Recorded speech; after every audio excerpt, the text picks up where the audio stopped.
ओम श्री सतनाम साखी। जय श्री कृष्ण। परम श्रद्धेय सद्गुरु स्वामी शांति प्रकाश जी महाराज के सत्संग प्रवचनों का संकलन। सत्संग वर्खा भाग 2 प्रवचन 8। सद्गुरु महाराज ने अपने प्रवचन में कहा, एक राजा का वजीर मर गया। कुछ दिनों के बाद उसने राजधानी में ऐलान करवाया कि राजमहल में एक वजीर की आवश्यकता है जो विचारवान व कार्यकुशल हो। यदि किसी में ऐसी योग्यता हो वो राजमहल में आकर राजा से मिले। दूसरे दिन राजमहल में लोगों की कतार लग गई। वजीर कौन नहीं बनना चाहेगा।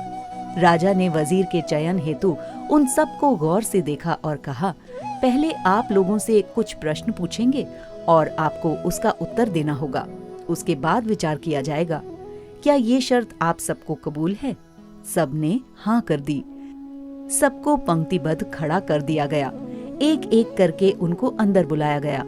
अंदर राजा स्वयं बैठकर उनसे प्रश्न पूछते थे। राजा ने पहले व्यक्ति को अंदर बुलाया और उससे प्रश्न किया कि मुझे भी दाढ़ी है और तुम्हें भी दाढ़ी है। यदि इन दोनों दाढ़ियों को एक ही जगह और एक ही समय पर आग लग जाए तो तुम पहले किसकी आग बुझाओगे? वो आदमी प्रश्न सुनकर विचार में पड़ गया कि ऐसा प्रश्न ना तो मैंने स्कूल कॉलेज में पढ़ा है और ना ही कहीं सुना है। ये कैसा प्रश्न है?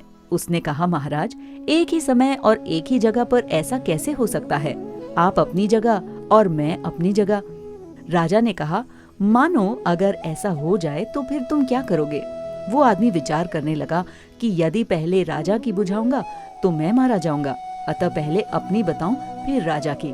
ऐसा विचार करके उसने कहा, राजन, पहले मैं अपनी और बाद में आपकी दाढ़ी की आग बुझाऊंगा। जवाब सुनकर राजा ने उसे एक तरफ खड़ा कर दिया। दूसरे व्यक्ति को अंदर बुलाया गया। राजा ने उससे भी प्रश्न पूछा कि मेरे सिर पर भी बाल हैं और तुम्हारे सिर पर भी बाल हैं। यदि इन दोनों को एक ही जगह और एक ही समय पर आग लग जाए तो तुम पहले किसकी आग बुझाओगे? ये आदमी मन में विचार करने लगा कि अगर वजीर बनना है तो पहले राजा की फिर अपनी बुझाना बताऊं। ऐसा विचार करके कहने लगा, महाराज, पहले मैं आपके बालों की आग बुझाऊंगा और बाद में अपनी। जवाब सुनकर राजा ने उसे भी एक तरफ खड़ा कर दिया। अब तीसरे व्यक्ति को अंदर बुलाया गया।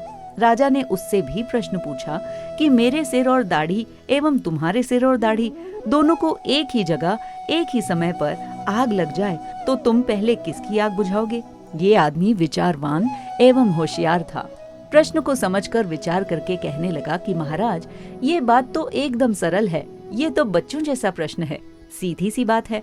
परमात्मा ने मुझे 2 हाथ दिए हैं, अतएव एक से मैं अपनी रक्षा करूंगा और दूसरे हाथ से आपकी। इससे दोनों का ही काम हो जाएगा। राजा जवाब सुनकर अत्यंत प्रसन्न हुआ।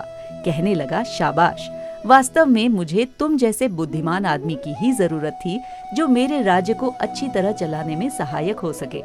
कहने का मतलब, आदमी वो ही बुद्धिमान या विचारवान है जो संसार में रहते हुए परमार्थ को भी देखता है और व्यवहार को भी देखता है। औलाद भी वही सुपात्र है जो माता पिता व बड़ों की इज्जत करे, उनकी आज्ञा अनुसार चले और साथ साथ जो परमार्थ का कार्य है वो भी पूरा करता चले, प्रकृति का भी ध्यान रखे और परमात्मा का भी ध्यान रखे।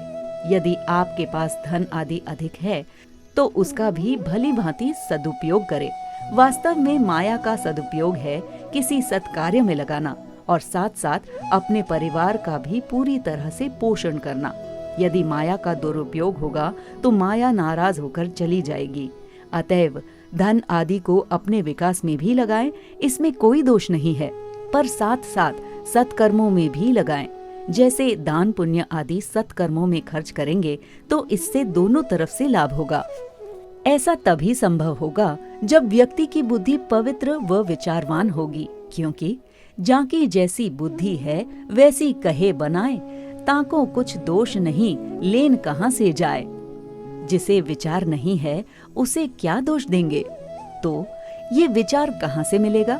कहीं बाजार से मिलेगा? नहीं, ये तो गुरु की कृपा से व ईश्वर के अनुग्रह से ही मिलेगा। जय श्री कृष्ण। सतनाम। बोलो सतगुरुदेव भगवान की जय।